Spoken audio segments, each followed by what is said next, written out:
Nas kibi. Huwag ka naman, hindi ka nakatingin. Hindi. Ayoko. Ito. Uy, uy.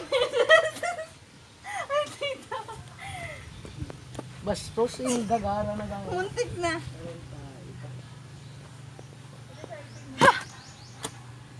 Grabe.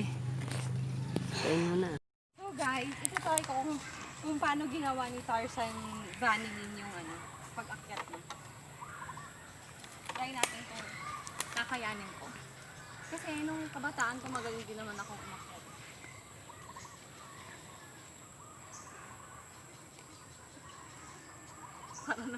Para magpapakain. OMG, baka Ala, galaw siya. Gumagalaw din ba na umakyat ka? Opo. Oo. Kaya ko to guys. Kasi alam nyo kasi guys. Wait lang. Parang hindi ko kaya. Mabigat kasi yung pangangatawan ko. So dito na lang po.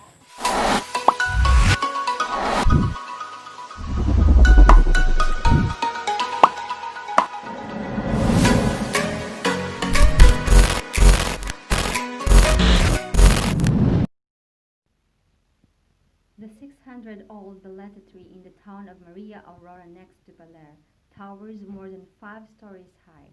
It is said that it would take 60 people holding hands with arms outstretched to encircle it.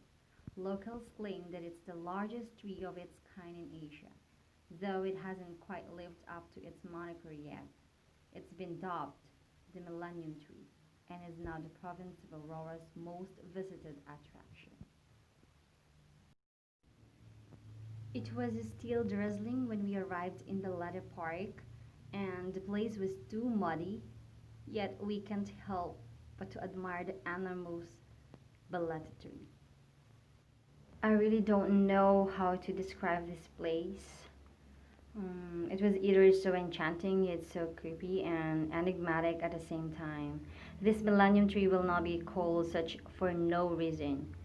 The 65-meter Balete Tree has been there for 600 years.